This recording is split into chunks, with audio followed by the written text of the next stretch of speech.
Thank you सिंसे। पृष्ठ पृष्ठ संख्या 514। विंशः सर्गः। श्रीराम द्वारा खर के भेजे हुए 14 राक्षसों का वध। तदनंतर भयानक राक्षसी शूर्पणखा श्री रामचंद्र जी के आश्रम पर आई। उसने सीता सहित उन दोनों भाइयों का उन राक्षसों को परिचय दिया। राक्षसों ने देखा महाबली श्री राम सीता के साथ पर्णशाला में, अगला पृष्ठ 514, पर्णशाला में बैठे हैं और लक्ष्मण भी उनकी सेवा में उपस्थित हैं। इधर श्रीमान रघुनाथ जी ने भी शूर्पणखा तथा उसके साथ आए हुए उन राक्षसों को भी देखा। देखकर वे उद्दीप्त तेज वाले अपने भाई लक्ष्मण से इस प्रकार बोले, सुमित्रा कुमार, तुम थोड़ी देर तक सीता के पास खड़े हो जाओ। मैं इस राक्षसी के सहायक बनकर पीछे पीछे आए हुए इन निशाचरों का यहाँ अभी वध कर डालूंगा। अपने स्वरूप को समझने वाले श्री रामचंद्र जी की यह बात सुनकर लक्ष्मण ने इसकी भूरी भूरी सराहना करते हुए तथास्तु कहकर उनकी आज्ञा शिरोधार्य की। तब धर्मात्मा रघुनाथ जी ने अपने सुवर्ण मंडित विशाल धनुष पर प्रत्यंचा चढ़ाई और उन राक्षसों से कहा, हम दोनों भाई राजा दशरथ के पुत्र राम और लक्ष्मण हैं तथा सीता के साथ इस दुर्गम दंडकारण्य में आकर फल मूल का आहार करते हुए इंद्रिय संयम पूर्वक तपस्या में संलग्न हैं और ब्रह्मचर्य का पालन करते हैं। इस प्रकार दंडक वन में निवास करने वाले हम दोनों भाइयों की तुम किस लिए हिंसा करना चाहते हो? सिंसे यार, लक्ष्मण जी को राम जी ने पीछे करके ये क्यों कहा कि आप रुको, मैं इस खर और दूसर जो साथ में आए उनसे निपटता हूँ। यूजुअली राम जी तो लक्ष्मण जी को आगे करते हैं ना। नहीं, देखिए ये खर क्या है? सिंसे क्रोध ना, क्रोध। और ये लक्ष्मण जी क्या है? वैराग्य। वैराग्य का क्या जुड़ा होता है? क्रोध का क्रोध है। कर डालेगा। लेकिन आग को आग के साथ लगाएंगे तो क्या हो? हाँ, विस्फोट हो जाएगा। इसलिए ज्ञान क्या करता है? क्रोध को शांत करेगा, है कि नहीं? वैराग्य उसको है कि नहीं, और भड़काएगा। ठीक है ना? अच्छा, उनको वहां से भेज देते हैं, है कि नहीं? Thank you sensei. क्योंकि हमें लगा राम जी तो हर समय लक्ष्मण जी को आगे करते हैं, तो यहाँ कंफ्यूज हो गए। कहाँ पे वैराग्य जरूरत है, कहाँ पे ज्ञान का जरूरत है? विवेक का, वैराग्य का अलग अलग जगह में इसका इस्तेमाल होता है। Understood sensei. Thank you sensei. श्लोक संख्या 9। देखो, तुम सब के सब पापात्मा तथा ऋषियों का अपराध करने वाले हो। उन ऋषि मुनियों की आज्ञा से ही मैं धनुष बाण लेकर महासमर में तुम्हारा वध करने के लिए यहाँ आया हूँ। निशाचरों, यदि तुम्हें युद्ध से संतोष प्राप्त होता हो तो यहाँ खड़े ही रहो, भाग मत जाना। और यदि तुम्हें प्राणों का लोभ हो तो लौट जाओ, एक क्षण के लिए भी यहाँ न रुको। श्री राम की यह बात सुनकर वे 14 राक्षस अत्यंत कुपित हो उठे। ब्राह्मणों की हत्या करने वाले वे घोर निशाचर हाथों में शूल लिए, क्रोध से लाल आंखें करके, कठोर वाणी में हर्ष और उत्साह के साथ स्वभावतः लाल नेत्रों वाले मधुर भाषी श्री राम से, जिनका पराक्रम वे देख चुके थे, यों बोले, अरे तूने हमारे स्वामी महाकाय खर को क्रोध दिलाया है, अतः हम लोगों के हाथ से युद्ध में मारा जाकर तू स्वयं ही तत्काल अपने प्राणों से हाथ धो बैठेगा। हम 14 है, कितने हैं? 14। तो क्रोध का 14 दूत होते हैं, ठीक है ना। तो वो 14 कौन है, फिर उसका कमेंट देखना पड़ेगा। फिलहाल ये याद रखिए कि 14, ठीक है ना, का दूत होते हैं। क्रोध आने से ये 14 प्रकार की विकार आता है, ठीक है। अच्छा, हाँ सिंसे, थैंक यू सिंसे। श्लोक संख्या 14। हम बहुत से हैं और तू अकेला, तेरी क्या शक्ति है कि तू हमारे सामने रणभूमि में खड़ा भी रह सके, फिर युद्ध करना तो दूर की बात है। हमारी भुजाओं द्वारा छोड़े गए इन परिघों, शूलों और पट्टिशों की मार खाकर तू अपने हाथ में दबाए हुए इस धनुष को, बल पराक्रम के अभिमान को तथा अपने प्राणों को भी एक साथ ही त्याग देगा। ऐसा कहकर क्रोध में भरे हुए वे 14 राक्षस तरह तरह के आयुध और तलवारें लिए श्री राम पर ही टूट पड़े।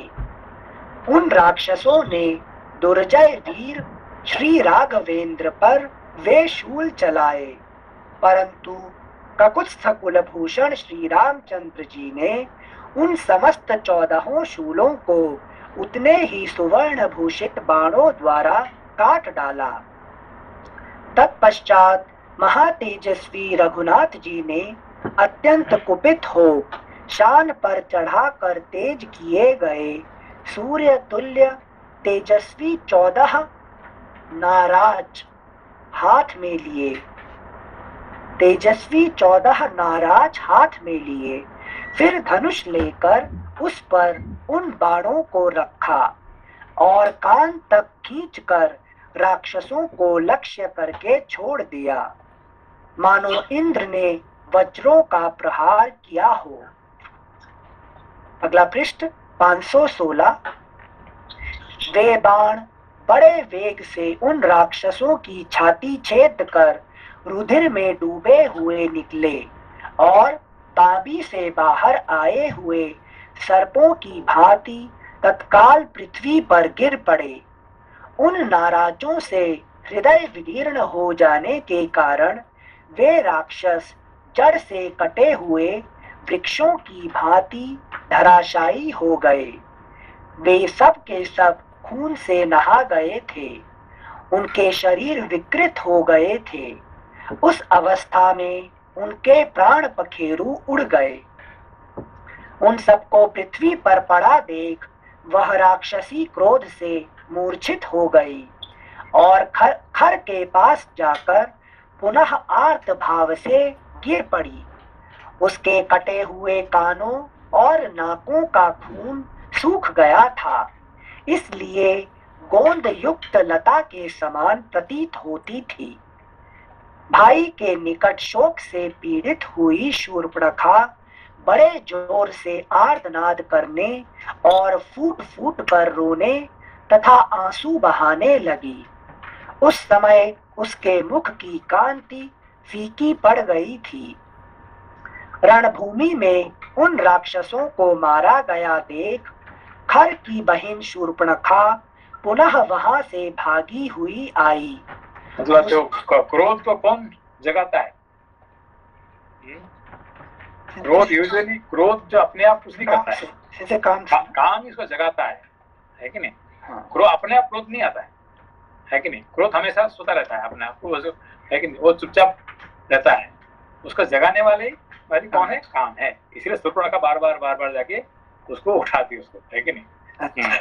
वो रावण के पास नहीं गई एक्चुअली, क्या जो ड्रामा में क्या दिखाते हैं, और रावण के पास डायरेक्ट रावण के पास जाती है। यहाँ रावण के पास नहीं गए, मतलब बल्मीक रामायण है, रावण वहां नहीं गए, है कि नहीं? वो खर के पास जाते। क्यों? रावण के पास सीधा जाने का उसका ये नहीं है। शूर्पणखा का काम हमेशा क्रोध को जगाता है, ठीक है ना? अच्छा अच्छा अच्छा, थैंक यू सेंसे।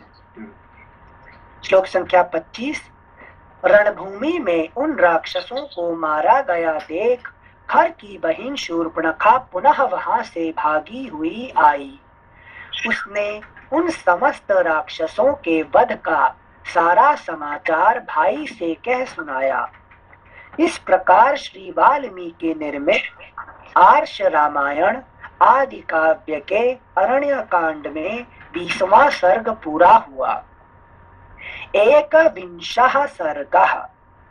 शूर्पणखा का खर के पास आकर उन राक्षसों के वध का समाचार बताना और राम का भय दिखाकर उसे युद्ध के लिए उत्तेजित करना। उसे युद्ध के लिए उत्तेजित करना। उत्तेजित करने काम होता है काम का, है नहीं? जैसे यहाँ काम मतलब डिजायर के लिए ही बोल रहे हैं क्या?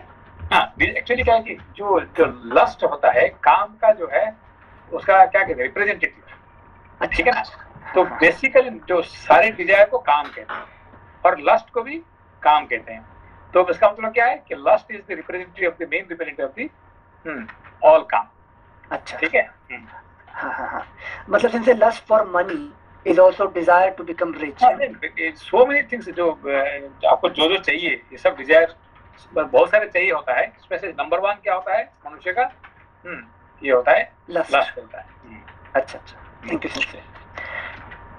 21वां सर्ग। श्लोक संख्या 1।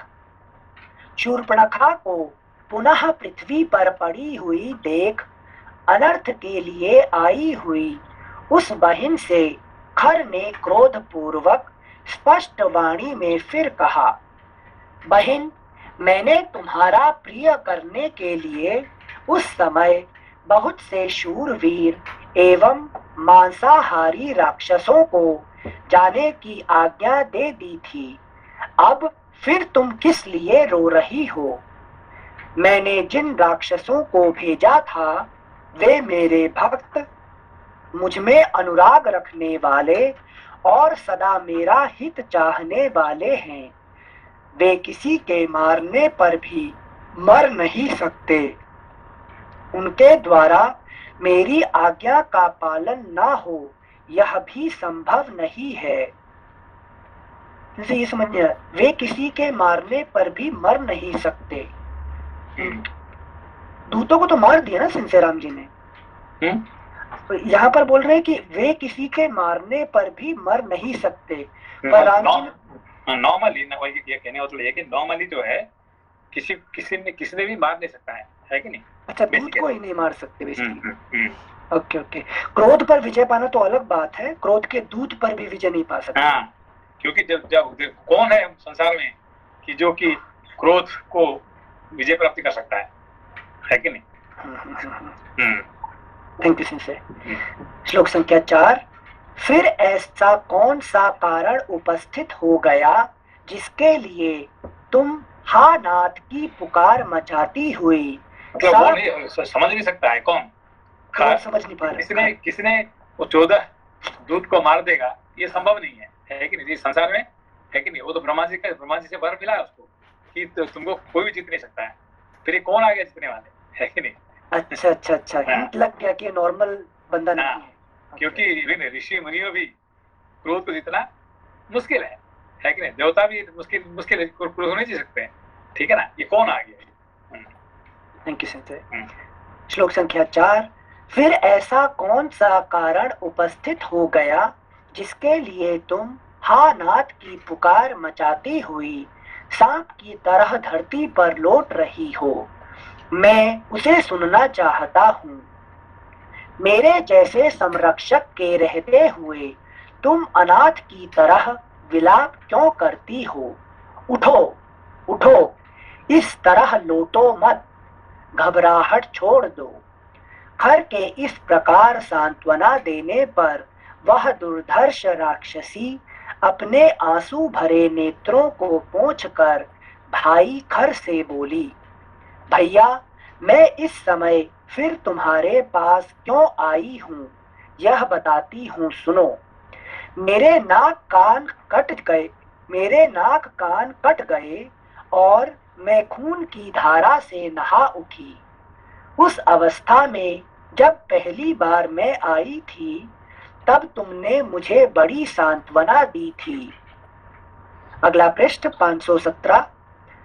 तत्पश्चात मेरा प्रिय करने के लिए लक्ष्मण सहित राम का वध करने के उद्देश्य से तुमने जो वे 14 शूरवीर राक्षस भेजे थे, वे सब के सब अमरश में भरकर हाथों में शूल और पट्टिश लिए वहां जा पहुंचे।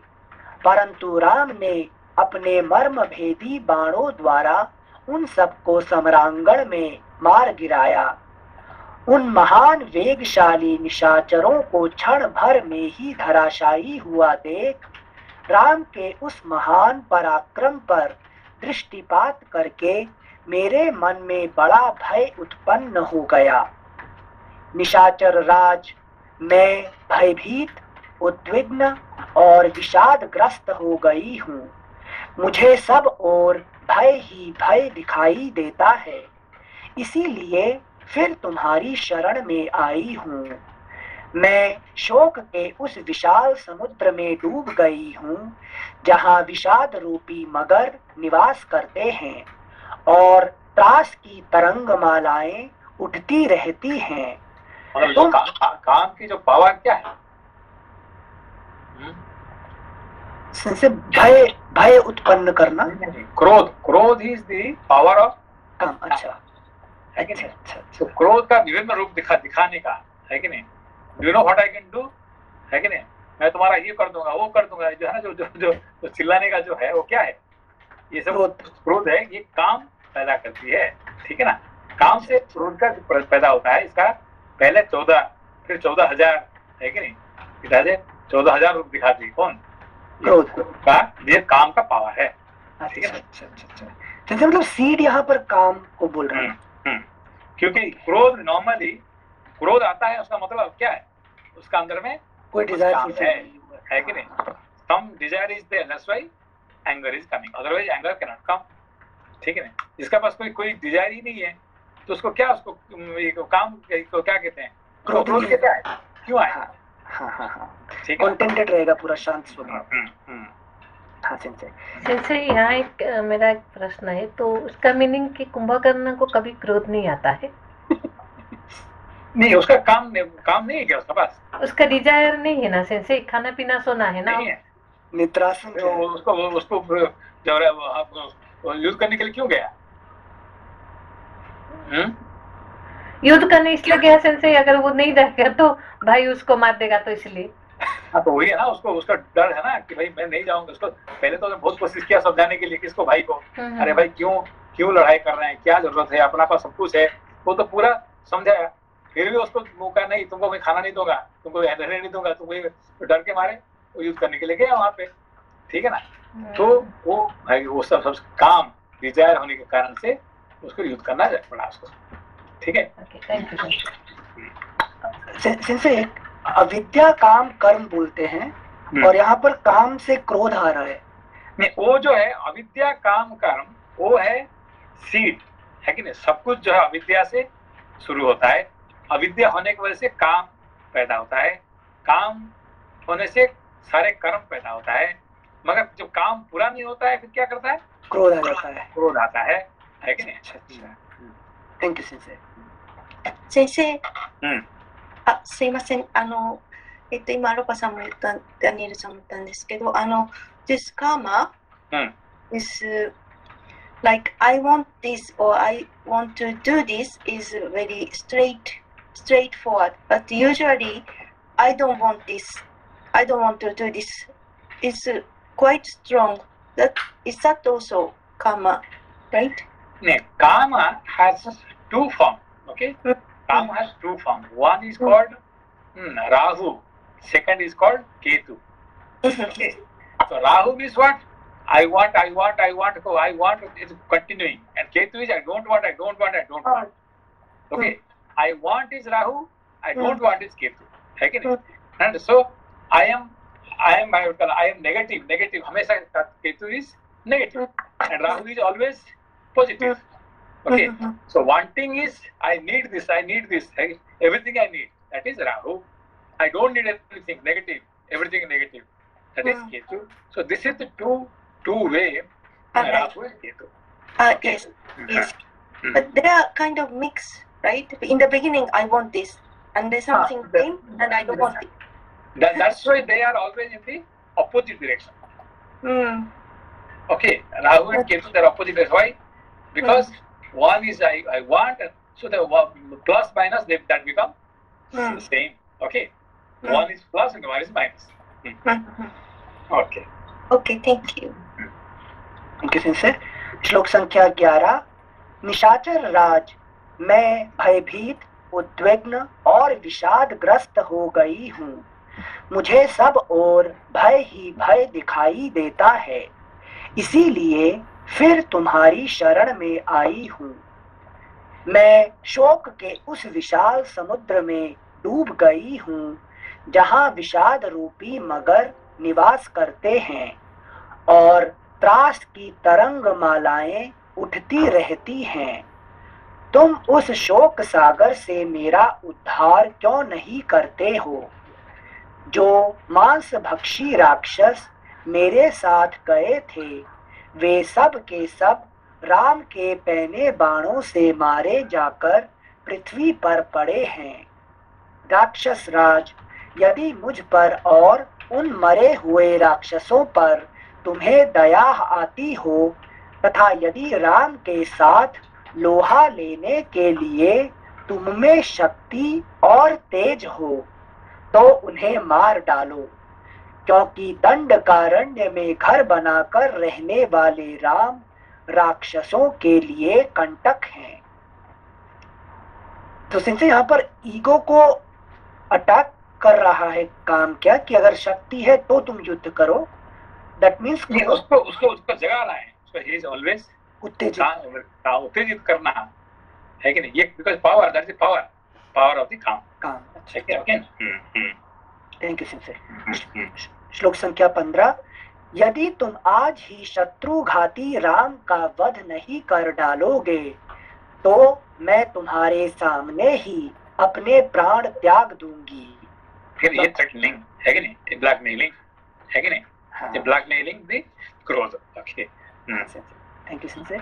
यदि तुम आज ही शत्रुघाती राम का वध नहीं कर डालोगे, तो मैं तुम्हारे सामने ही अपने प्राण त्याग दूंगी, क्योंकि मेरी लाज लुट चुकी है। मैं बुद्धि से बारंबार सोच कर देखती हूँ कि तुम महासमर में सबल होकर भी राम के सामने युद्ध में नहीं ठहर सकोगे। तुम अपने को शूरवीर मानते हो, किंतु तुम में शौर्य है ही नहीं। तुमने झूठे ही अपने आप में पराक्रम का आरोप कर लिया है। मूढ़, तुम सम्रांगण में उन दोनों को मार डालो, अन्यथा अपने कुल में कलंक लगाकर भाई बंधुओं के साथ तुरंत ही इस जन स्थान से भाग जाओ। जैसे भीख मांगने आई थी या ऑर्डर करने आई थी शूर्पणखा? ऑर्डर कर, पावर है ना उसको, है कि नहीं? ऑर्डर सिर्फ भीख मांगनी है, ऑर्डर करने के लिए है कि नहीं? अच्छा सिंसे, थैंक यू सिंसे। श्लोक संख्या 11। राम और लक्ष्मण मनुष्य हैं, यदि उन्हें भी मारने की तुम में शक्ति नहीं है, तो तुम्हारे जैसे निर्बल और पराक्रम शून्य राक्षस का यहाँ रहना कैसे संभव हो सकता है? तुम यहाँ रहने का अधिकार नहीं है तुम्हारा, लेकिन इतने पावर तुम्हारे पास नहीं है, तो यहाँ क्या कर रहे हैं? और डायरेक्ट थ्रेटनिंग है कि नहीं, भीख मांगना नहीं है। Thank you sister. श्लोक संख्या 20। तुम राम के तेज से पराजित होकर शीघ्र ही नष्ट हो जाओगे, क्योंकि दशरथ कुमार राम बड़े तेजस्वी हैं। उनका भाई भी महान पराक्रमी है, जिसने मुझे नाक कान से हीन करके अत्यंत कुरूप बना दिया। इस प्रकार बहुत विलाप करके गुफा के समान गहरे पेट वाली वह राक्षसी शोक से आतुर हो अपने भाई के पास मूर्छित सी हो गई और अत्यंत दुखी हो दोनों हाथों से पेट पीटती हुई फूट फूट कर रोने लगी। इस प्रकार उसका पेट क्या है, इसका पेट क्या क्या होता है कि गुहा के समान है कि नहीं, गुफा गहरे, नहीं गुहा के समान गहरे पेट वाले, मतलब उसका पेट में जितने घुसेगा तो भी उसको कमी है। डिजायर में क्या होता है, जितने डिजायर पूरा करते जाओगे पूरा होता है क्या, नहीं, और ज्यादा भूख बढ़ता रहता है, ठीक है ना, इसलिए उसको कहते हैं गुहा के समान गहरे पेट वाले। ठीक है ना। सेंसे उस दिन तो बोले थे लंबोदर करके, पेट का लंबा उधर होता है काम का, लंबा उधर, यहाँ पे गहरे और थोड़ा और बता रहे गहरे, मतलब लंबा भी है और गहरा भी है, तो मतलब कि इधर से भी बड़ा उधर से भी बड़ा। जितने भरोगे इतने पूरा नहीं होने वाला है। Thank you sensei. श्लोक संख्या 22। सेंसे इसमें अनिल सर एक मिनट, सेंसे जो काम के बारे में एक प्रश्न है, काम आपने उस दिन भी पढ़ाए थे, आज भी पढ़ाए कि वो कभी तृप्त नहीं होता है, और ये समझ में आता है, और आप थोड़ा कॉन्टेक्स्ट से अलग कि आपने पढ़े थे कि अग्निदेव भी कभी तृप्त नहीं होते हैं, तो दोनों का डिफरेंस कुछ है क्या ना, सिमिलरिटी कुछ है क्या सेंसे, ना दोनों अलग है? सॉरी मेरा गलती है समझने का। जो अग्नि का जो दो रूप होता है, एक जो है देवता का रूप होता है, और दूसरा रूप क्या है, अग्नि का जो स्थूल रूप है कि नहीं, अनल है कि नहीं, जब उसका कभी पेट भरता नहीं है, जितने भरोगे तो उसको और चाहिए और चाहिए और ज्यादा चाहिए, है कि नहीं। अब एक दोगे तो 10 चाहिए नेक्स्ट मोमेंट में, ठीक है ना। ठीक है, इसलिए क्रोध को भी है कि नहीं, तो क्रोध को काम को क्रोध को अग्नि से कंपेयर किया जाता है। Thank you sensei. इस प्रकार श्री वाल्मीकि निर्मित आर्ष रामायण आदि काव्य के अरण्य कांड में 21वां सर्ग पूरा हुआ। 22वां सर्गः। नमस्ते नमस्ते। सिंसे वो आपने अभी समझा है कि वो अग्नि को काम और क्रोध से कंपेयर किया जाता है। सिंसे काम तो समझ में आया, बट क्रोध इसलिए कि वो कितना भी मतलब जलाते हैं तो उनका पेट नहीं भरता है, उसके लिए उनको मतलब क्रोध के साथ कंपेयर किया जाता है, या फिर जब आदमी क्रोध में होता है तो मतलब पूरा अपना बैलेंस बिगड़ जाता है, वैसे के लिए। जैसे कि आपने किसी को गाली दे रहे हैं, तो गाली देने का टाइम पे आपको कैसे लग रहा है, कम दे दिया और थोड़ा देता तो अच्छा होता था। किसी को मार रहे हैं तो क्या आपका मन में होता है, अरे इसको मैं कम मार दिया और थोड़ा 2-4 मारा होता तो अच्छा होता था, है कि नहीं। उस मोमेंट में जितने भी गाली देते हैं आपको लग रहा है कि मैं कम दे दिया और थोड़ा देना चाहिए, और थोड़ा मारना चाहिए था, और थोड़ा सा पनिशमेंट देना चाहिए था, है कि नहीं। तो इसको कभी भी आपको ये नहीं कह रहे कि यार मैंने इसको ज्यादा गाली दे दिया, ये अच्छा नहीं हुआ, ये नहीं हो रहा है कि नहीं। इसको किसको कह रहे हैं, आपका बच्चे को जो हम कहते हैं, फिर आप क्या करते हैं, अरे यार मैंने ज्यादा उसको ही कर दिया, उल्टा हो जाता है। जिसका साथ प्यार करते हैं उसको आप जो गाली देते हैं, उसको जो मारते हैं, तो फिर क्या होता है, अरे मैंने उसको ठीक कर दिया, ठीक है ना। तो ये अपना जिससे प्यार करते हैं, ठीक है ना। हाँ धन्यवाद संजय। मनीष भैया आप कुछ पूछ रहे थे? जी अनिल जी, नमस्ते संजय। नमस्ते नमस्ते जी। संजय भी आपने बताया कि ये रिप्रेजेंटेशन काम का है शूर्पणखा, और उसमें भी जो है lust is the main, that is what she is representing, जी। तो संजय जो हमें दूसरे टॉपिक्स में जो क्रोध आता है, और वो उसके दो रिजल्टेंट होते हैं, या तो वहाँ पे शांत हो जाता है या फिर it goes to a higher extent, और फिर हम लोग we do certain things which we shouldn't do, ठीक है। वो वहाँ पे इस तरह दो उसके रिजल्टेंट आते हैं। तो यहाँ पे ये जो लस्ट बताया है, ये फिलोसॉफिकल सेंस में क्या है sense, it is going to long, right, मतलब ये अभी यहाँ से स्टार्ट हुआ है, it's going to go to this Khar Dushan, then all the places तक जाएगा।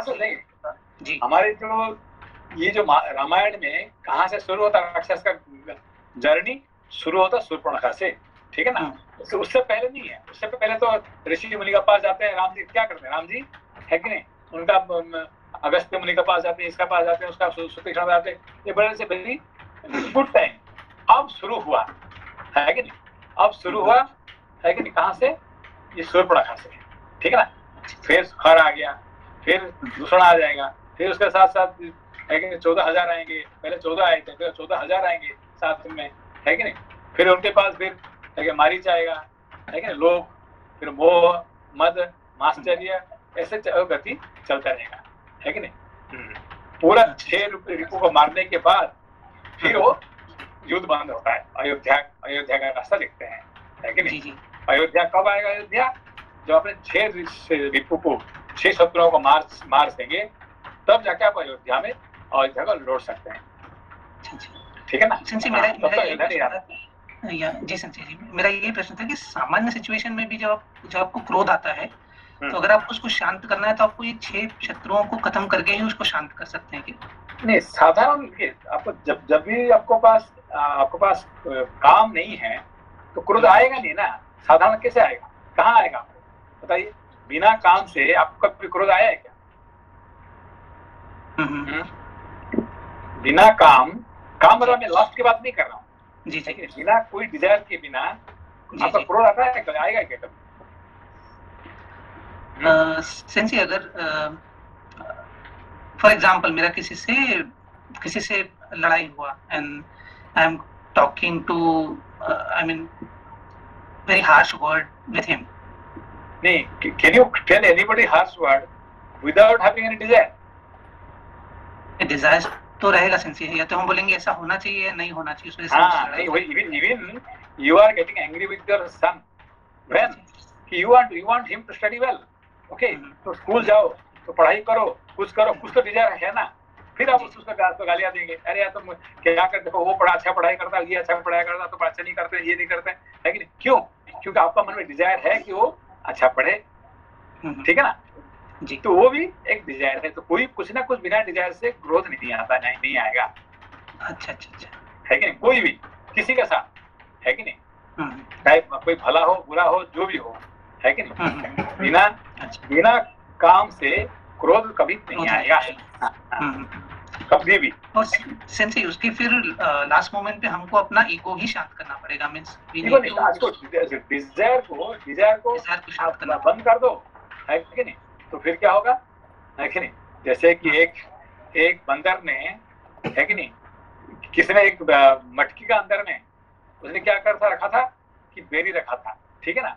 तो बंदर ने हाथ अंदर डाला और बेरी को मुट्ठी पकड़ के खींच रहा है, तो हाथ तो चला गया, तो बेरी को पकड़ लिया तो फिर मुट्ठी जो है ना बाहर नहीं निकल रहा है, ठीक है ना। तो खींच इतने बड़ा लड़ाई कर उसका हाथ खून पसीना हो गया, तो भी वो हाथ नहीं निकल रहा है। हाथ क्यों नहीं निकल रहा है? उसको छोड़ नहीं रहा है, नहीं छोड़ रहा है कि नहीं। तो छोड़ देगा तो हाथ निकल जाएगा। तो इतने सारे उसको पता नहीं चल रहा है कि यार मेरा हाथ इतने खून निकल गया, इतने गया तो आराम से गया था, अब क्यों नहीं निकल रहा है कि क्यों नहीं निकल रहा है कि उसका अंदर हाथ में पकड़ा हुआ, मुट्ठी में भरा हुआ ना बेरी, उसकी वजह से हाथ नहीं निकल रहा है कि नहीं। तो बेरी को फेंक दो, हाथ निकल जाएगा, काम खत्म, है कि नहीं। तो जब तक वो मुट्ठी नहीं निकल रहा है तो ओनर आके, है कि नहीं, जो बेरी का जो ओनर है वो क्या कर मार उसका, और ऊपर से है कि खून निकल रहा है कि नहीं, हाथ से खून निकल रहा है। और मगर ये क्या करता है, वो उसको पता नहीं कि भाई मैं छोड़ दूं, है कि तो मेरा जान बच जाएगा, अब जान खतरा में आ गया, है कि नहीं। एक क्वेश्चन था सर। नमस्कार सर। नमस्कार। ये जो सूर्पनखा से अब ये रामायण की जो ये लड़ाई शुरू हो चुकी है सर, ये बहुत आगे कम भी जाएगी सर। और इसके अंदर जो सबसे ज्यादा दुख उठाना पड़ेगा सीता जी को उठाना पड़ेगा। तो सीता जी ने इसलिए राम जी से वो बोल रही थी पहले एक चैप्टर के पूरे कि क्या नाम, इस धनुष्मान को आप रख दो और ये प्रतिज्ञा। तो ये क्या सीता जी हाँ, ये बात है। सीता जी पहले से बोल रहे थे कि भाई हम तो आए यहाँ पे, है कि नहीं, तपस्या करने के लिए, एक चैप्टर लेके आए, ये चैप्टर पूरा बोल गया सीता जी के बारे में ना, तो उनको शायद मेरे को सफर करना पड़ेगा बहुत ज्यादा, है कि नहीं। क्यों जानती थी कि आखिरी में उनको ही तकलीफ आएगा, है कि तकलीफ उन्हीं को ही आएगी जो आने वाले। और मगर क्षत्रिय है कि नहीं, तो उनका कर्म है कि दूसरे का बचाने का काम होता है कि नहीं। जी थैंक यू सर। सेंसेई, मतलब इसी के कॉन्टेक्स्ट में, मतलब बचाने का काम है और उनका धर्म की रक्षा भी करनी है ना सेंसेई, इसीलिए वो नहीं सोच सकते ना धर्म।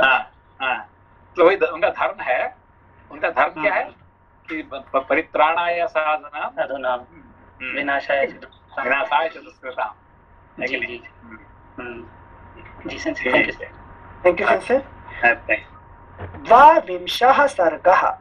14,000 राक्षसों की सेना के साथ खरदूषण का जनस्थान से पंचवटी की ओर प्रस्थान। देखो 14 पहले कितने भेजा था? 14 है कि नहीं?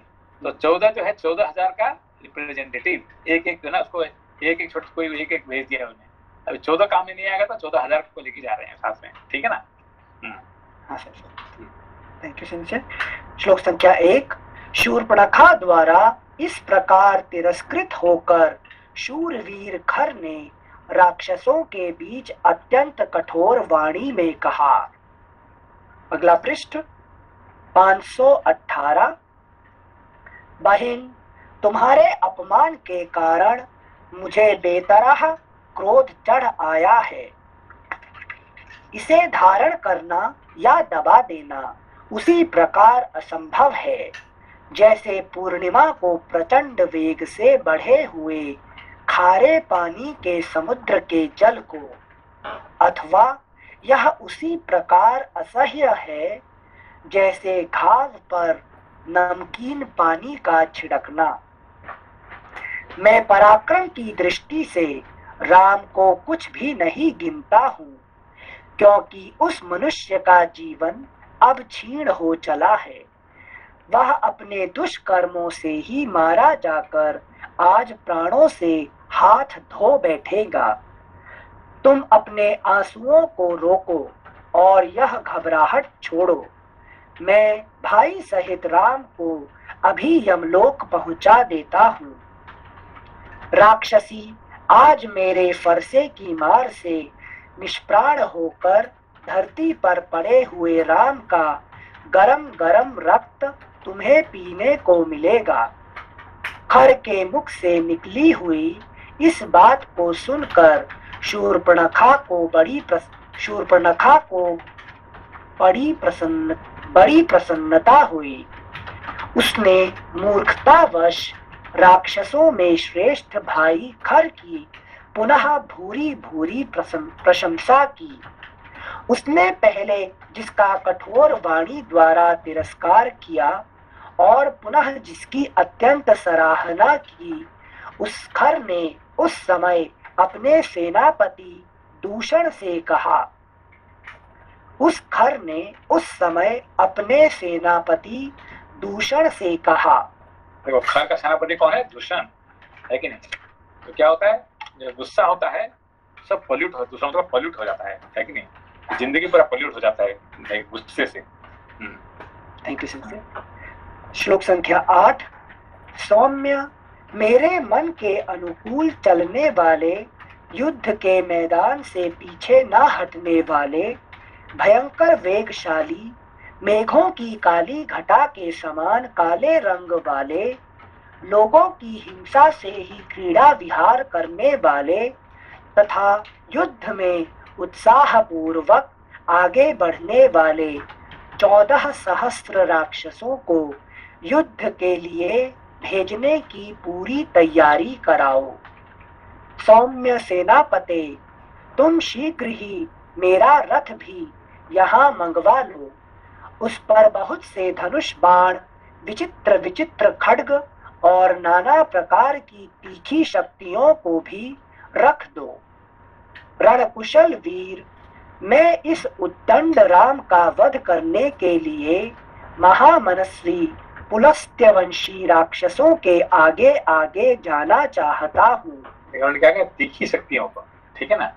तो जब मनुष्य जब गुस्सा होता है तो क्या करता है? वो तीखा बाण मारता है कि नहीं? हाँ, वाक बाण ना, सभी प्रकार का, अच्छा। सभी प्रकार की तीखी शक्ति है कि नहीं? अच्छा। और पियर्सिंग है कि नहीं? हाँ, जिससे ज्यादा से ज्यादा हर्ट हो सके। हाँ, मैं देखिए जैसे मारीच आता है, मारीच तीखी शक्ति नहीं होता है, वो क्या करता है? उसको लुभाने का शक्ति होता है, सॉफ्ट होता है कि नहीं? अब देखिए मारीच जब आता है सोने का मृग होके, तीखी शक्ति है क्या उसका? नहीं, बहुत सॉफ्ट। सीता जी की आंखों में, हाँ, सबको है कि नहीं, सबको प्यारा लगता है कि नहीं? मरने के बाद पता चला कि यार राक्षस है, मगर उसने क्या कर सबको लुभा देता है, ठीक है ना? मगर ये जो है खर क्या है? खर जो है तीखी शक्ति है कि नहीं? तो तीखी अच्छी है ना, मीठे के चक्कर में पूरा जिंदगी निकल जाती है। हाँ नहीं, सारे ही खराब, जैसे कि अभी अब ये हुआ है कि नहीं, एक से एक बढ़ के, है कि नहीं? अभी मास्टर ही आएगा, वो भी तीखी है, कौन? खतरनाक मेघनाथ है कि नहीं? तो सबको उसने ये कर देगा, है कि डुबा देगा, है कि नहीं? तो ये खर और ये मेघनाथ, ये दोनों ही डेंजरस है, ठीक है ना?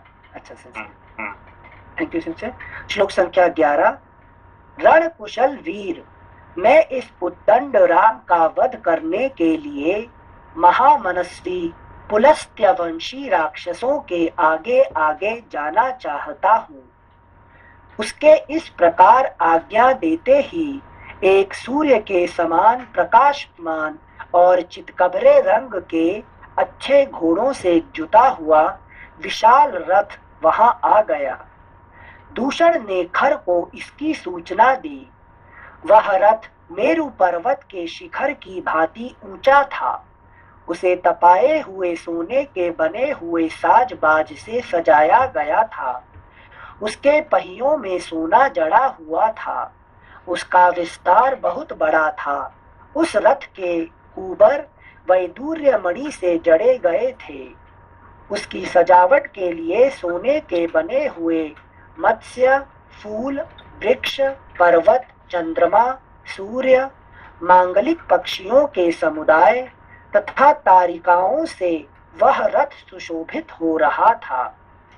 उस पर ध्वजा फहरा रही थी तथा रथ के भीतर खड्ग आदि अस्त्र शस्त्र रखे हुए थे। छोटी छोटी घंटियों अथवा सुंदर घुंघरुओं से सजे और उत्तम घोड़ों से जुटे हुए उस रथ पर राक्षस राज खर उस समय आरूढ़ हुआ। अपनी बहन के अपमान का स्मरण करके उसके मन में बड़ा अमर्ष हो रहा था। रथ, ढाल, अस्त्र शस्त्र तथा ध्वज से संपन्न उस विशाल सेना की ओर देखकर खर और दूषण ने समस्त राक्षसों से कहा, निकलो, आगे बढ़ो। कूच करने की आज्ञा प्राप्त होते ही भयंकर ढाल, अस्त्र शस्त्र तथा ध्वजा से युक्त वह विशाल राक्षस सेना जोर जोर से गर्जना करती हुई जन स्थान से बड़े वेग के साथ निकली। अगला पृष्ठ 519। सैनिकों के हाथ में मुदगर, पट्टे, शूल, अत्यंत तीखे फरसे, खड्ग, चक्र और तोमर चमक उठे। शक्ति भयंकर परिघ, विशाल धनुष, गदा, तलवार, मुसल तथा वज्र, 8 कोण वाले आयुध विशेष उन राक्षसों के हाथों में आकर बड़े भयानक दिखाई दे रहे थे। इन अस्त्र शस्त्रों से उपलक्षित और खर के मन की इच्छा के अनुसार चलने वाले अत्यंत भयंकर 14,000 राक्षस जन स्थान से युद्ध के लिए चले। उन भयंकर दिखाई देने वाले राक्षसों को धावा करते देख खर का रथ भी कुछ देर सैनिकों के निकलने की प्रतीक्षा करके उनके साथ ही आगे बढ़ा। तदनंतर खर का अभिप्राय जानकर उसके सारथी ने तपाए हुए सोने के आभूषणों से विभूषित उन चितकबरे घोड़ों को हाँका। उसके हाँकने पर शत्रुघाती खर का रथ शीघ्र ही अपने घर घर शब्द से संपूर्ण दिशाओं तथा उपदिशाओं को प्रतिध्वनित करने लगा। उस समय खर का क्रोध बढ़ा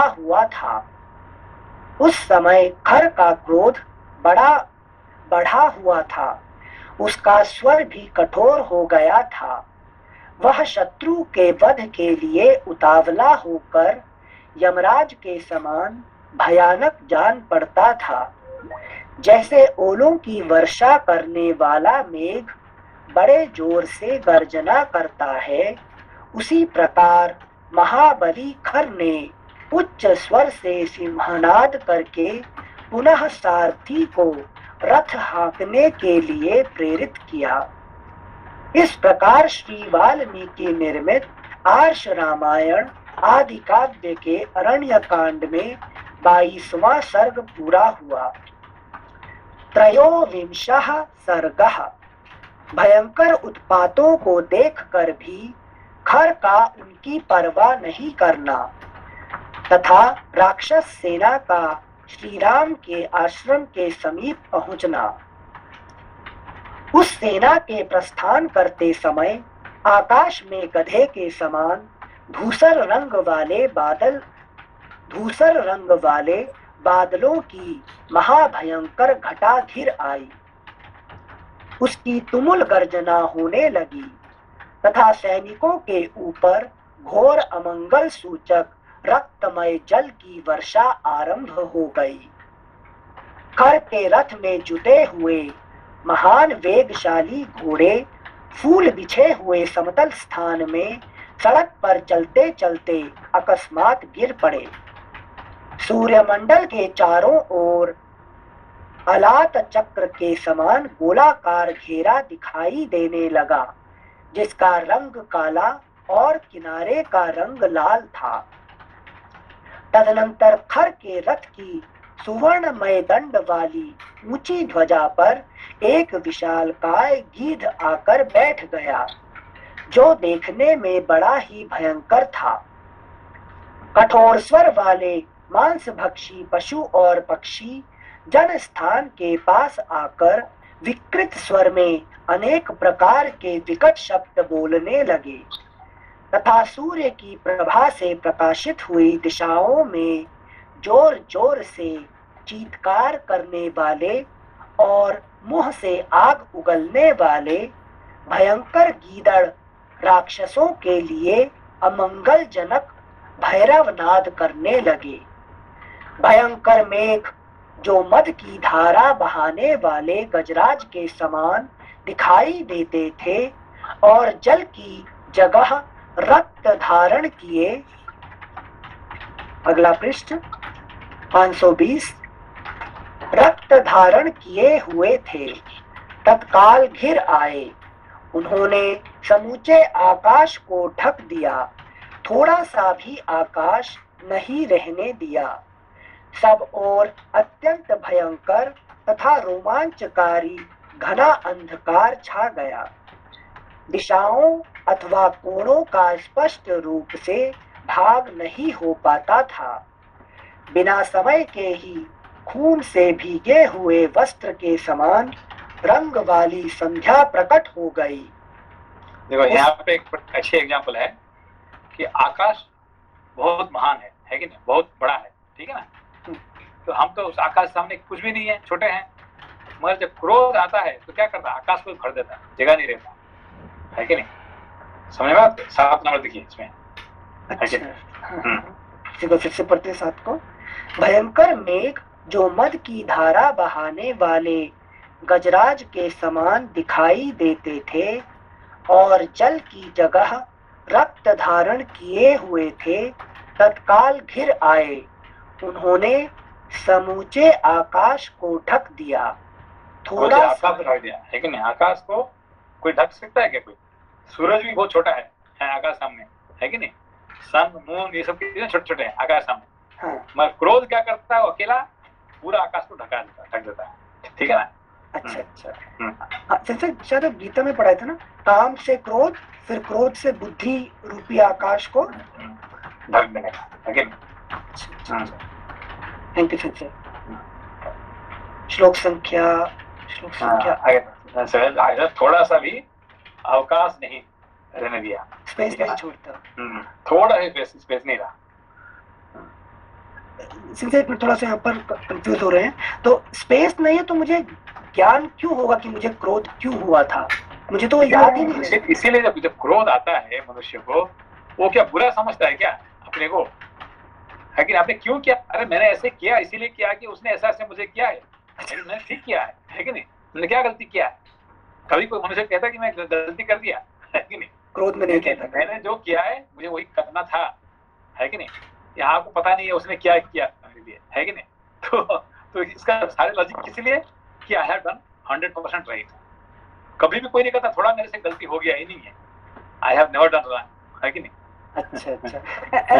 सडनली फिर शांत कैसे हो जाता है सेंसे? मतलब शांत क्या होता है? शांत जब तक ज्ञान की पानी नहीं होता है तो क्रोध रूपी लेकिन आग कभी बुझता नहीं है, ठीक है ना? अच्छा अच्छा। ना डर के मारे बंद हो जाए, चलो यार ज्यादा बात करे वो मुझे मार देगा, है कि नहीं? चाहे डर आ गया होगा, ना तो कुछ कारण हो गया होगा, है कि नहीं? ना तो फिर ज्यादा लड़ाई करूंगा तो मेरा पूरा ही खत्म हो जाएगा, है कि नहीं? कुछ तो आके उससे चुपचाप हो जाता है वहीं पे, ना तो ज्ञान। Understood sir. जब क्रोध आता है तो ज्ञान ढक जाता है सर? हाँ, ज्ञान, क्योंकि ज्ञान भी क्योंकि आकाश पूरा ढक जाता है ना, तो ज्ञान तो कुछ भी नहीं है कि नहीं? तो सारे जो ज्ञान जो है ढक जाता है, ठीक है ना? अच्छा, इसलिए क्या है कि क्रोध रुकता नहीं है और बढ़ता चला जाता है, रुकता नहीं। हाँ, सबसे बड़ा भयंकर होता है क्रोध। इसीलिए देखिए जितने राक्षस यहाँ पे शूर्पणखा आती है, इतना भयंकर नहीं है, वो तो बहुत प्यारी से आती है कि नहीं? करके थोड़ा ज्यादा होगा तो थोड़ा कुछ करके नाक कान कटवा के चली जाती है, ठीक है ना? अब ये मारीच आती है कि नहीं? लोभ, वो भी बड़ा सुंदर से प्यारा होके, सोने का मृग होके वो चले जाती है इसमें से, है कि नहीं? तो इसलिए कि इसमें सबसे भयंकर कौन है? ये खर, है कि नहीं? क्योंकि क्रोध का सबसे उससे भयंकर कोई नहीं है कि नहीं? और उससे बड़ा भयंकर आएगा कौन? ये मेघनाद, है कि नहीं? ये दोनों ही अति भयंकर है। संजय एक मिनट, जो भैया मुकेश भाई ने क्वेश्चन पूछा, मतलब हम इतना स्क्रिप्चर पढ़ रहे हैं और कोशिश कर रहे हैं कि थोड़ा ज्ञान अंदर थोड़ा सा घुसे और स्थिर हो जाए, लेकिन हम बोल रहे हैं कि क्रोध के टाइम पे ये ज्ञान भी याद नहीं रहेगा। नहीं रहेगा। ये रहेगा तो फिर तो आप ये तो आप महात्मा बन गए, है कि नहीं? महात्मा को भी, है कि नहीं, वो नहीं रहता है कि नहीं? ये जो क्रोध होता है ऐसा होता है कि किसी को छोड़ता नहीं है कि नहीं? अच्छा। ये देवता लोग को भी नहीं छोड़ता है, ऋषि लोग को नहीं छोड़ता है, किसी को नहीं छोड़ता है ये क्रोध, है कि नहीं? इसीलिए उसने कहता कि कौन है कि मेरा 14 इसको मार दिया, है कि नहीं? पूछ रहा है किसको? शूर्पणखा को पूछती है कौन है ये मेरा 14 दूध को मारने वाला कौन है कि नहीं? संसार में कोई है क्या? इंद्र भी नहीं मार पाता है कि नहीं? सबसे भयंकर है वही है। मतलब कोई अवतार ही होना चाहिए, नहीं तो मनुष्य में शक्ति नहीं है। अच्छा अच्छा। इसलिए वो ये भी रावण भी ये हो जाएगा, कंप जाएगा, अरे भाई कौन है कि खर को, है कि नहीं? खर को जीतने वाला कौन है, मारने वाला कौन है ये, है कि नहीं? अच्छा। तो यही मतलब तब आभास हो जाता है कि अवतार लिया है किसी ने। Okay Sanjay, thank you Sanjay. श्लोक संख्या 8। संजय एक मिनट हम यहाँ रुक गए, अटक गए। संजय आप बताते स्क्रिप्चर से ज्ञान होगा, ज्ञान स्थिर होगा तो वो सारे प्रॉब्लम सॉल्व कर देगा, लेकिन ज्ञान, देखिए ज्ञान का 2 रूप होता है, एक तो जानने का, है कि नहीं? हाँ भाई कौन है? मैं आत्मा हूँ, मैं जानता हूँ ना मैं आत्मा हूँ, लेकिन ज्ञान है कि जानना है और दूसरे को रियलाइज करना है कि नहीं? ये 2 अलग अलग होता है। तो जानना, ये मैं जानता हूँ मैं आत्मा हूँ, मैं भगवान का पार्ट हूँ, है कि नहीं? मैं आया हूँ, वो स्वर्ग से आया हूँ और वही मैं वापस जाऊंगा, ये सब मैं जानता हूँ। जानना और उसको रियलाइज करना थोड़ा अलग है। अच्छा, ठीक है ना? Okay okay. तो रियलाइज कर लिया तो क्रोध को कंट्रोल कर सकते हैं। हाँ, रियलाइज कर देने से ये सब ये काम, क्रोध, लोभ, मोह, मद, मात्सर्य, इसको सबको आप उसको जीत सकते हैं। इसलिए राम जी जीत सकते हैं। क्यों? रियलाइज करती है। ठीक है ना? Thank you sir. जैसे जब तक हम अपनी इंद्रियों को कंट्रोल नहीं करेंगे तब तक हम क्रोध को और इनको क्या नाम रोक नहीं सकते सर। अपने आप को जब पहचान लेते हैं, ठीक है ना, कि मैं आत्मा हूँ, है कि नहीं? तो गुस्सा मुझे क्यों आता है कि मुझे मेरा मानव शरीर को वो आदमी मुझे गाली दिया, कि तुम चोर हो, तुम मूर्ख हो। किसको कह रहा है? ये मेरा शरीर को कह रहा है। वो क्या मुझे क्या कहेगा, है कि नहीं?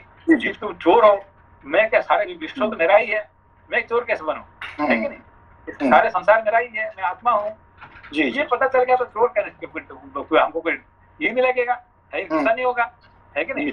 तुम मूर्ख हो, भाई मैं तो मूर्ख हूँ, इसलिए मुझे पता नहीं है, उस संसार में कुछ भी पता नहीं है मुझे, है कि नहीं? आपको रशियन लैंग्वेज पता है क्या? चाइनीज लैंग्वेज पता है क्या? क्या पता है? मुझे कुछ भी पता नहीं, बहुत कम है कि नहीं? तो इतने संसार में इतने सारे कुछ है, मुझे इसमें से 1% भी पता नहीं है, तो मैं मूर्ख तो हूँ, है ना? जी, इसने कहा कि गलती क्या किया उसने, है कि नहीं? मुझे मूर्ख कहे कि उसने क्या गलती किया, सही तो कहा है ना, है कि नहीं? सर आपने पहले बताया कि हम एक दिन में भी एक व्यक्ति एक दिन में ऐसा दिन नहीं रह सकता जिसमें उसको गुस्सा ना आए। हाँ, कंट्रोल कर। मैं आपका अगर आपका एक दिन भी ऐसा निकल जाए जिसके अंदर गुस्सा ना आए, गुस्सा रोकना बड़ा मुश्किल है, क्रोध।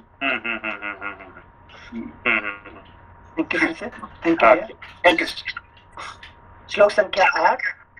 सब और अत्यंत भयंकर तथा रोमांचकारी घना अंधकार छा गया। दिशाओं अथवा कोणों का स्पष्ट रूप से भान नहीं हो पाता था। बिना समय के ही खून से भीगे हुए वस्त्र के समान रंग वाली संध्या प्रकट हो गई। उस समय भयंकर पशु पक्षी खर के सामने आकर गर्जना करने लगे। भय की सूचना देने वाले कंक, सफेद चील, गीदड़ और गीध खर के सामने चीत्कार करने लगे। युद्ध में सदा अमंगल सूचित करने वाली और भय दिखाने वाली गीदड़ियां खर की सेना के सामने आकर आग उगलने वाले मुखों से घोर शब्द करने लगी। सूर्य के निकट परिघ के समान कबंध, सिर कटा हुआ धड़ दिखाई देने लगा। महान ग्रह राहु अमावस्या के बिना ही सूर्य को ग्रसने लगा। हवा तीव्र गति से चलने लगी एवं सूर्य देव की प्रभा फीकी पड़ गई। बिना रात के ही जुगनू के समान चमकने वाले तारे आकाश में उदित हो गए। सरोवरों में मछली और जल पक्षी कि राहु क्या कर रहा है कि सूर्य को ग्रास कर रहा है कि नहीं? अमावस्या के राहु कितने छोटे हैं और सूर्य कितने महान है। राहु क्या करता है? सूर्य को ग्रास कर देता है, उसको, है कि नहीं, निगल देता है। कैसे? क्यों? है कि नहीं? क्योंकि सूर्य क्या है? ज्ञान है। ज्ञान को कौन खा जाता है कि नहीं? ये क्रोध क्या करता है? ज्ञान को खा जाता है कि नहीं? समझ बात? यस। जैसे बिना अमावस्या के मतलब कभी भी खा जाता है, ऐसा नहीं खा जाता। Thank you sensei. श्लोक संख्या 12। सूर्य के निकट परिघ के समान कबंध, सिर कटा हुआ धड़ दिखाई देने लगा। महान ग्रह राहु अमावस्या के बिना ही सूर्य को ग्रसने लगा। हवा तीव्र गति से चलने लगी एवं सूर्य देव की प्रभा फीकी पड़ गई। बिना रात के ही जुगनू के समान चमकने वाले तारे आकाश में उदित हो गए। सरोवरों में मछली और जल पक्षी विलीन हो गए, उनके कमल सूख गए। उस क्षण में वृक्षों के फूल और फल झड़ गए। बिना हवा के ही बादलों के समान धूसर रंग की धूल ऊपर उठकर आकाश में छा गई। वहां वन की सारिकाएं चे चे करने लगी। भारी आवाज के साथ भयानक उल्काएं आकाश से पृथ्वी पर गिरने लगी। पर्वत, वन और काननों सहित धरती डोलने लगी। बुद्धिमान खर रथ पर बैठकर गर्जना कर रहा था। उस समय उसकी बाईं भुजा सहसा कांप उठी। स्वर अवरुद्ध हो गया और सब ओर देखते समय उसकी आंखों में आंसू आने लगे। उसके सिर में दर्द होने लगा, फिर भी मोहवश वह युद्ध से निवृत्त नहीं हुआ। उस समय प्रकट हुए उन बड़े बड़े रोमांचकारी उत्पातों को देखकर खर जोर जोर से हंसने लगा और समस्त राक्षसों से बोला, ये जो भयानक दिखाई देने वाले बड़े बड़े उत्पात प्रकट हो रहे हैं, इन सब की मैं अपने बल के भरोसे कोई परवाह नहीं करता। ठीक उसी तरह जैसे बलवान वीर दुर्बल शत्रुओं को कुछ नहीं समझता है, मैं अपने तीखे बाणों द्वारा आकाश से तारों को भी गिरा सकता हूँ। यदि कुपित हो जाऊं तो मृत्यु को भी मौत के मुख में डाल सकता हूँ। यदि कुपित हो जाऊं तो मृत्यु को भी मौत के मुख में डाल सकता हूँ। आज बल का घमंड रखने वाले राम और उसके भाई लक्ष्मण को तीखे बाणों से मारे बिना मैं पीछे नहीं लौट सकता। देखो क्या कारण है, मैं जो कुपित हो जाऊं तो मैं क्या करूं, मृत्यु को भी मृत्यु में मौत बढ़ा दूं। इसका क्या अर्थ हुआ है? जब क्रोध का जब चरम सीमा हो जाता है तो बिल्कुल भ्रष्ट हो जाता है, कुछ भी कर सकता है। क्या होता है कि तेरे को मार दूंगा, तेरे को मार दो तो मरा हुआ है ऑलरेडी, है कि नहीं? हर मनुष्य जो है कि नहीं, इसीलिए जो अर्जुन को क्या देख रहे हैं कि सब है कि नहीं, भीष्म द्रोण कर्ण ये सब क्या मरे हुए हैं, ये सब है कि नहीं, भगवान की दांतों के एक एक जगह पे हिल रहे मर के, है कि तू क्या मारेगा, है कि नहीं? तू सब मरे हुए हैं तो इसको क्या मृत्यु को भी गुस्से से मार दूंगा, क्या मारेगा? ठीक है ना? हाँ, ये कहते हैं मृत्यु को मारने का बात, ठीक है ना? Is already dead but you are going to kill, है कि नहीं? संजय, प्रहलाद जी से हिरण्यकश्यप जी पूछते हैं तुमने क्या सीखा, तो वो बोलते हैं जवाब में, पिताजी मैंने सीखा कि लोग पिसे हुए को पीस रहे हैं, चबाए हुए को चबा रहे हैं, ठीक है ना? श्लोक संख्या 22। जिसे दंड देने के लिए राम और लक्ष्मण की बुद्धि में विपरीत विचार, क्रूरतापूर्ण कर्म करने के भाव का उदय हुआ है, वह मेरी बहन शूर्पणखा उन दोनों का खून पीकर सफल मनोरथ हो जाए। आज तक जितने युद्ध हुए हैं उनमें से किसी में भी पहले मेरी कभी पराजय नहीं हुई है, यह तुम लोगों ने प्रत्यक्ष देखा है। तो क्या कह रहे हैं कि आज तक क्रोध कभी किसी की कभी हारता नहीं है कि नहीं? Thank you sensei. मैं झूठ नहीं कह रहा हूँ, मैं मतवाले ऐरावत पर चलने वाले वज्रधारी देवराज इंद्र को भी, अगला पृष्ठ 521, इंद्र को भी रणभूमि में कुपित होकर काल के गाल में डाल सकता हूँ। फिर उन दो मनुष्यों की तो बात ही क्या है। यहाँ रखता है कि ये जल्दी नहीं करेंगे, ठीक है? यस, प्रणाम।